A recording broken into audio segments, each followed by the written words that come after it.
Hey, listen, today I'm going to show you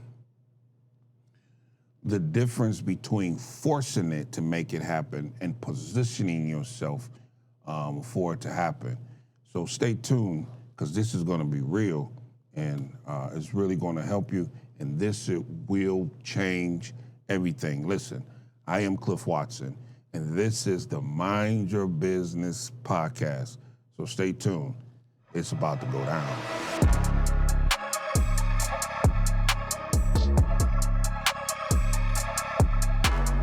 Let me remind you, before we get into this next text, let me remind you where we've been again, because we've been on a journey for 3 episodes, and this is the 4th one. Episode 1, you're richer than you think. It gave you, the idea of you have what you need, and it's right there with you. Just got to get started with it.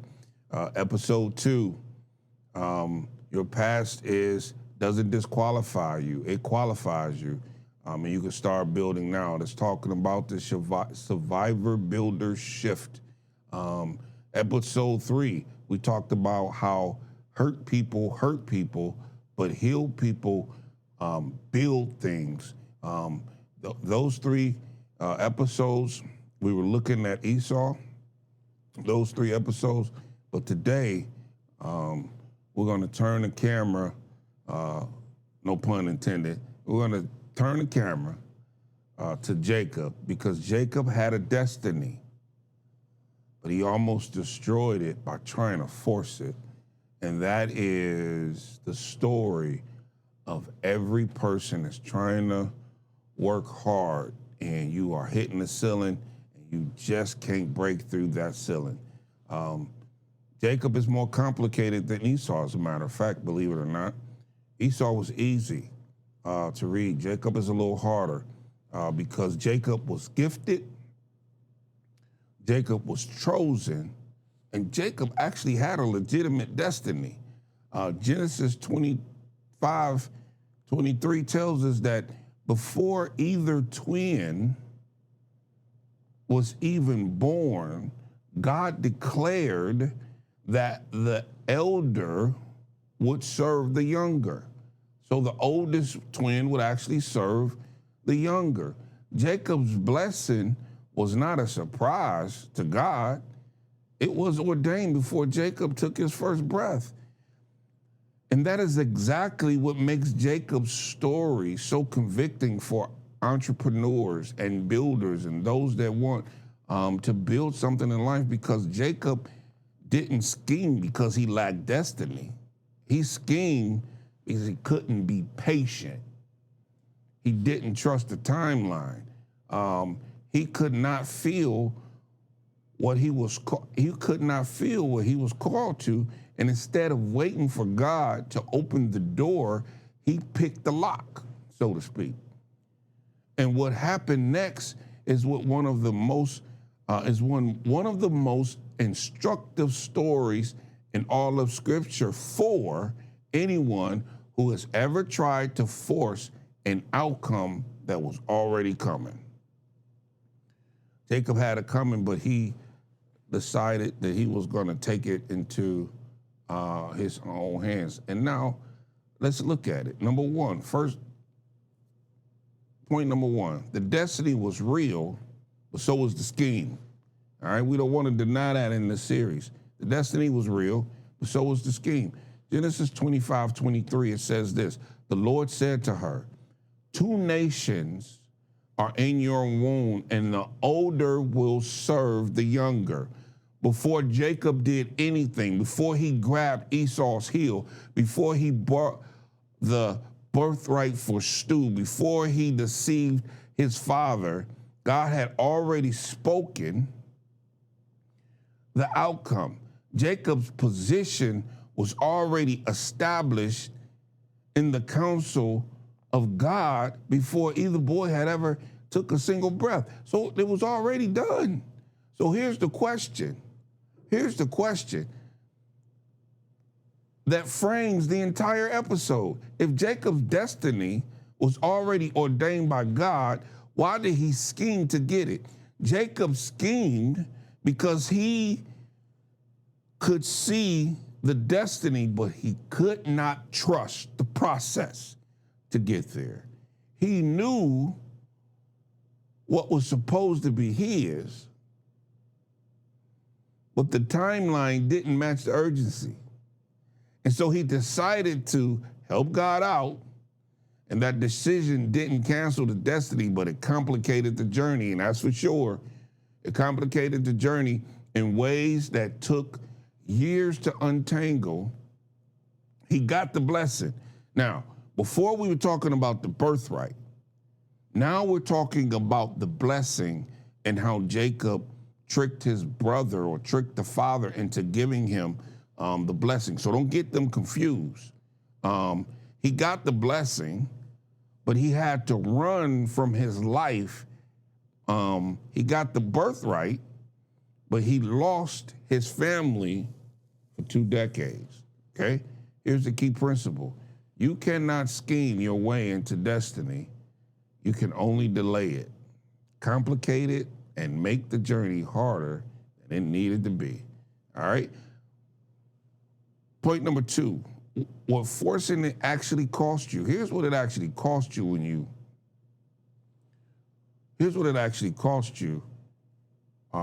when you force it. Look at chapter 27 of Genesis. And this is verse 41 and 43, parts of them. It says, Esau held a grudge against Jacob. So Rebekah said to Jacob, flee at once to my brother Laban. All right? Look at the immediate cost to Jacob's scheme. He got the blessing, yes, but look at what winning cost him. He had to run. He had to leave everything, his home, his father, his community, and everything that was familiar. His mother told him to flee at once, get out of there. And Jacob never saw his mother again. Rebekah died. His mother died before Jacob will return. The scheme that was supposed to secure his future cost him 20 years. It cost him 20 years of his present and his last moments with the woman that believed in him the most. And think about what else the scheme cost him. In episode 1, we talked about the tent, the place where the covenant was discussed, where the deals were made, where the knowledge was transferred, where the next generation was shaped. Jacob's tent was his incubator. The tent was his incubator. It was the environment that was building him every single day. He stayed in it, and the scheme ripped him out of it. It took him away from the very thing that built him. And he's losing it overnight. And he didn't just lose his mother, he also lost his father's covering. He lost his family structure. He lost the community that was forming his character. He lost 20 years of legacy building inside the right environment because he had to go somewhere else for 20 years. And he traded all of that for a blessing that he was going to get anyway, because God had already ordained it. Scripture said it before he was born, before they came out. The scheme didn't cost him time, or it didn't just cost him time. It cost him the very environment that was producing the man that the destiny required. Think about that. And it gets worse, because when Jacob ran to his uncle Laban, he ran straight into a man who was just as willing to scheme as he was, as Jacob was. Jacob had built his life around manipulation, as you see. And God allowed him to spend 20 years under the roof of someone who manipulated him right back and probably and was better at it than he was. He worked 7 years for Rachel. He went to his uncle and he saw Rachel, fell in love, and he said, man, I'll work 7 years for this woman. But when he woke up the next morning, he wasn't married to Rachel, he was married to Leah. And the Bible kind of gives us a clue that she probably wasn't as fine. She wasn't as fine as Rachel. He worked 7 more years to get what he was promised. So he had to work 14 years, and he also got somebody he really didn't work, and he had to work the extra 7 years to get what he was actually promised. Jacob, the schemer, got schemed. Think about that. He got schemed on himself. And that is one of the most consistent principles in scriptures. The things you do to others has a way of finding its way right back to you. The receipts, you get the receipts. They always come back. Look at the key principle. What you do to get to the next level determines what waits for you when you get there. If you take shortcuts, shortcuts don't save time. They actually redirect the cost to replace, or it redirects the cost to a place you can't see yet. So when you take shortcuts, it don't always work out. In business, the temptation is to force outcome is everywhere. That's everywhere. It's misrepresenting your experience to get the contract, over-promising so you could close the deal, cutting corners because the margins or the profit is thin, and sometimes it works. You get the contract, but just like Jacob, got the blessing, but the receipt always comes. Maybe not immediately, but the gap between what you presented and what you actually delivered, that gap never disappears. It just goes underground and waits, and it comes out later in another way. The shortcut always has a long receipt, always. It always comes back. Number 3, here's point number 3. Hustling in the wrong direction is still hustling in the wrong direction. Listen, so Jacob served 7 years to get Rachel, but they seem like only a few days to him because of his love for her. Jacob wasn't lazy. He was not passive. Genesis 29 says he worked those 7 years for Rachel, and you could tell he had his full commitment. That seemed like nothing to me. Full energy, full heart. He was one of the hardest workers. If I could use my sanctified imagination here, he was probably one of the hardest workers in Laban's court. But he was working in Laban's field. You find me? He was working in Laban's field, building Laban's business, living under Laban's roof, and producing for Laban.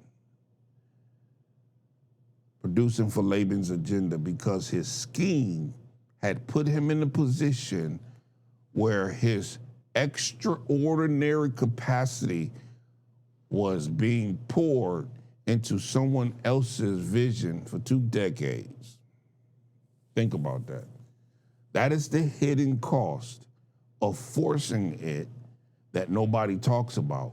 When you compromise your integrity to get to the next level, you often end up in a room beneath your calling. Are you working hard right now in the right direction, or are you in the Laban situation, giving your best to something that is not your assignment because a shortcut took you somewhere back and put you in a room where you were not supposed to be and not supposed to be there, definitely not long term. Again, the key principle here, I want you to understand, working hard in the wrong room is not the same as building your destiny. It's effort without alignment. It's effort without alignment, and effort without alignment is just an elaborate way to say you stuck. That's just an elaborate way to say you stuck. Look, the ceiling is not your enemy. It's just a redirect. It's just a redirect. The ceiling you kept hitting is not evidence that you're not good enough. It might be evidence that you are pushing on a door that is not your door. And all the hustle in the world will not open a door that God has not ordained in this season. All right? So when you get to the ceiling, when you get to the point where you can't go any further, that's just a way that God uses to redirect you. And I know it. I spent 20 years at our church. I went from a custodian to the associate pastor / elder. And there was nowhere else for me to go. And that was just a God thing for the redirect. I wasn't going to become pastor because our senior pastor was still there. I wouldn't want to move him out of the way. The church loved him, so what? It was just time for Cliff to move on. It's a redirect. It's the ceiling is not a problem. It's not a problem. I mean, people might make it a problem, but it's not a problem. It's just time for you to do something different. That's all it is. The ceiling is not your enemy. The ceiling, again, is just a redirect. It's a way of God saying, not this way, not this door, not this timeline. The sooner you stop pushing and start asking why it's there, the sooner you find the door that actually opens. Listen, number 4, the shift from forcing to positioning. There's a shift from forcing to positioning. All right, here it is. Genesis 30:43. In this way, the man grew exceedingly prosperous and came to a large flock and female and male servants and camels and donkeys. Eventually, Jacob stopped trying to scheme his way out of Laban's house and started positioning himself. The orientation shifted, and I want to show you exactly what that looked like, because this is where the episode gets practical. Genesis 30:31. Jacob goes to Laban and says, "Don't pay me any wages." Look at him positioning himself now. "Don't pay me any wages. Just let me go through your flock today and take every speckled, spotted, and dark colored animal as my payment." And Laban agreed because those animals were the minority. So Laban probably thought he was getting over. From Laban's perspective, he was getting a better deal. He thought he was protecting himself. But Jacob knew something that Laban didn't. So see, he used what God actually put in him to make this deal happen. Jacob then did something strategic. He selectively bred the strongest animals to produce speckled and spotted offsprings. He found a way to do this. And he let the weak animals breed with the solid colored ones. So over time, the strong offspring became his, and the weak ones became Laban's. Now, you might say that Jacob was still scheming there, but man, he used what he had in order to get what he needed to get in order to be free. He saw a door of opportunity because he knew something about breeding that Laban didn't know. So he used what he had. He used the gift that he had. He used his value to help himself.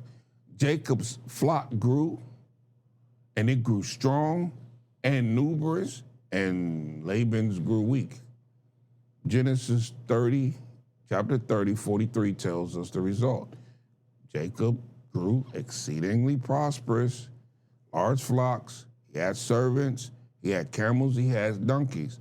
The man who had run away with nothing but a staff in his hand built a fortune inside of an unfair system using nothing but his knowledge, his skill, and his strategic, not just patience, his strategic patience.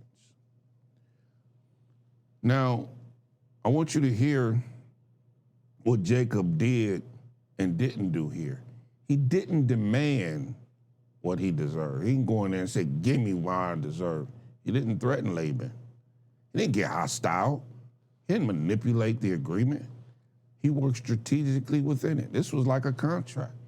He put it in writing. He worked strategically within the system. You understand what I'm saying? He stayed within the system. He didn't get violent. He didn't get crazy. He worked inside of the system that he was in and built something that couldn't be denied. That is positioning yourself instead of forcing it. And it sounds like a lot here, but that's how positioning happens. It sounds like a lot to the people that's listening to this right now, but people who have been trying to build something with limited resources inside of a system that was not designed for you to win, you don't need the system to be fair. You need to know what you have and what works strategically inside that system and let the results speak for themselves. All right? Key principle. Forcing tries to open doors. Positioning makes you ready when God opens them. Got it?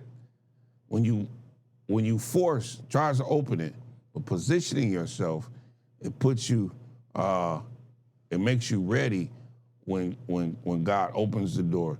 You know, the old school folks say, they say, if you stay ready, you ain't gotta get ready. All right? So forcing tries to open doors, doesn't always work. But positioning yourself makes you ready when God opens the door for you.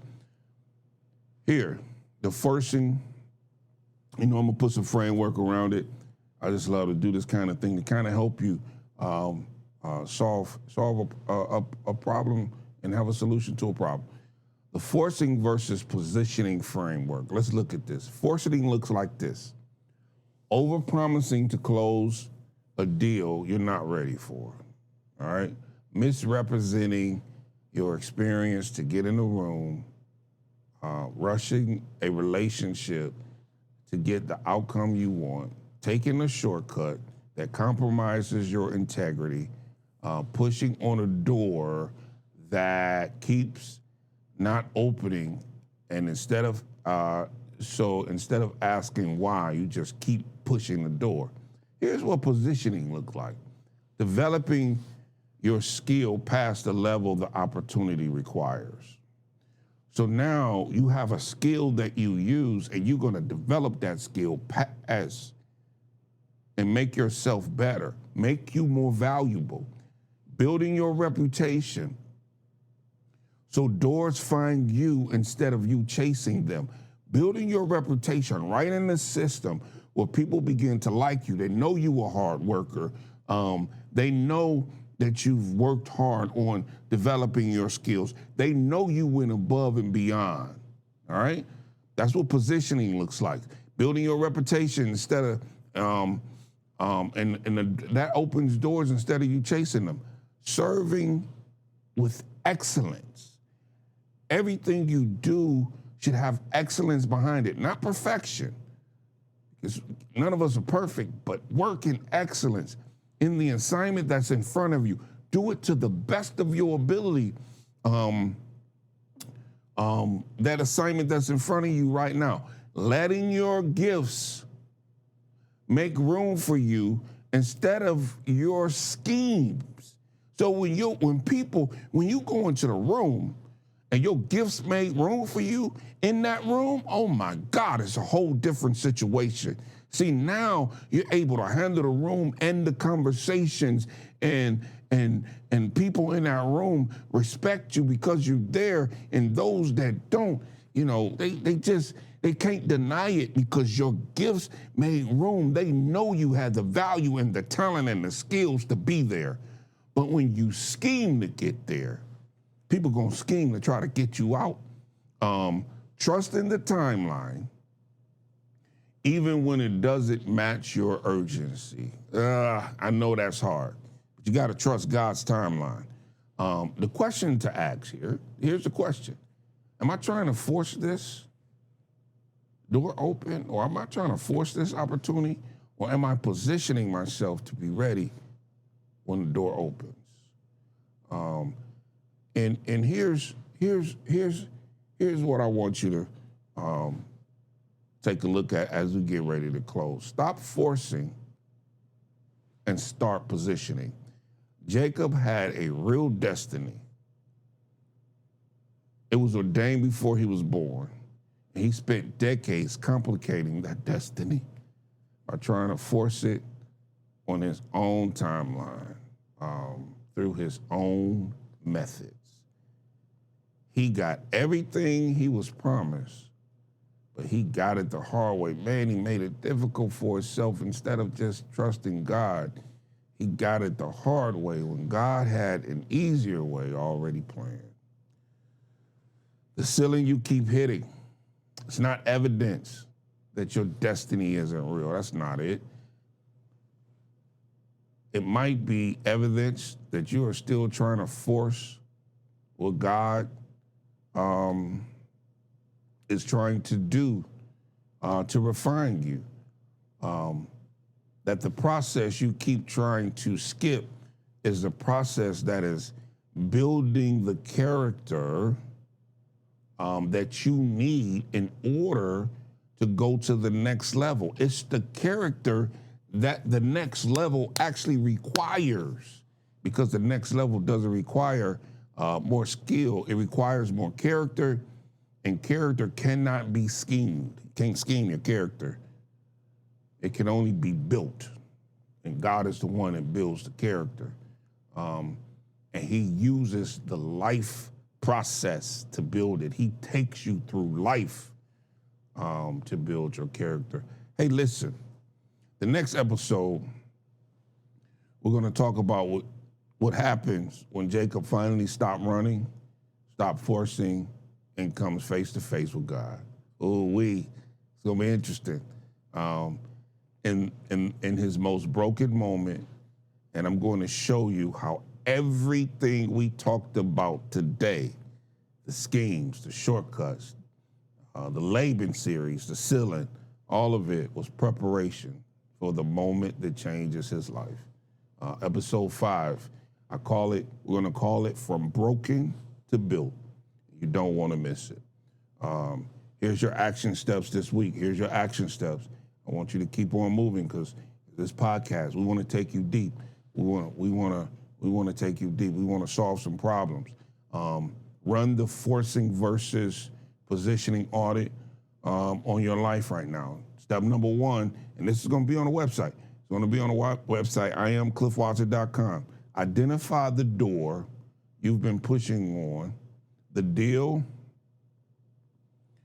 the relationship, the opportunity, the level you keep trying to force. Name it specifically. Name that, something you're trying to force, whatever that is, relationship, a deal or whatever.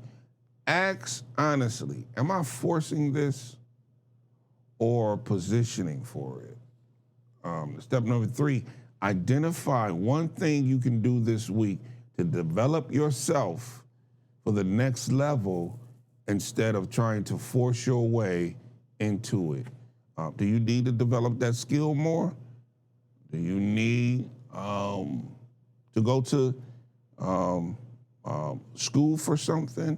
Do you need to go meet with some people, learn some stuff? Who knows? Are you trying to force it or are you developing yourself for it? Step 4, have the honest conversation you've been avoiding. Jacob's breakthrough came when he stopped running and started wrestling. It's interesting. Yours might be waiting for the same thing. Hey, listen, go back, IamCliffWatson.com, download the audit worksheet. We still want you to look at it, go through it, and stop forcing. Well, God has not opened yet. Stop forcing what God has not opened yet. The breakthrough is on the other side of the process, not the shortcut. It's on the other side of the real process. Listen, this episode hit home. Share it with somebody for me, who's been working hard without a breakthrough. They've been trying to get it done without a breakthrough. Leave a review. Come find me at IamCliffWatson.com. Hey, the next episode is the final of this series. It's the finale, From Broken to Built. It is the one everybody who has fallen, failed, or felt like they missed their moment. This is the one you've been waiting for. You don't want to miss this.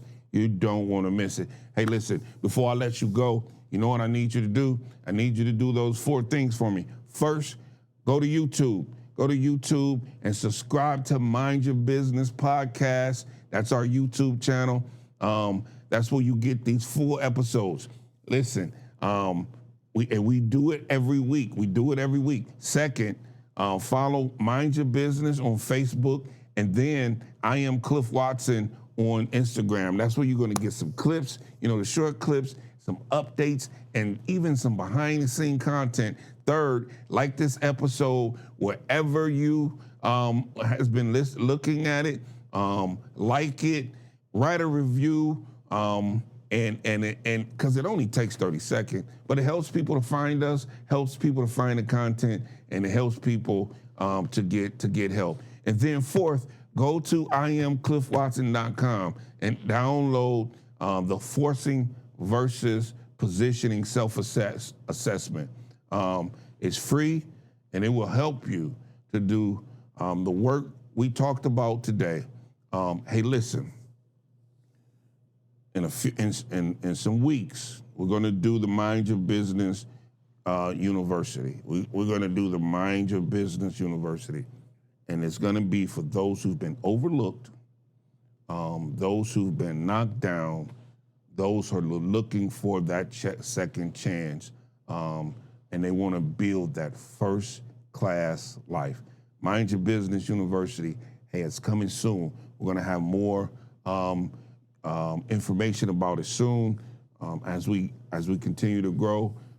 And that university is going to deal with business development, personal mastery, and spiritual maturity, just like we do on this podcast. But we're going to go deeper, and we're going to take you to the next level. We're going to launch it July 1st. And right now, we are accepting founding members. We're going to accept founding members, and the first 50 will get locked in at $17 a month forever, because you rode with us, you believed in us.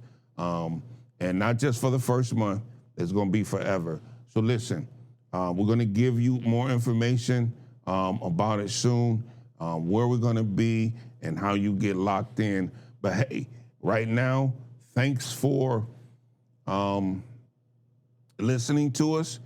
Thanks for attending this, spending the time with us on this podcast. We appreciate for this. This is Mind Your Business Podcast, and I am Cliff Watson. Thanks for tuning in. God bless you, and see you soon.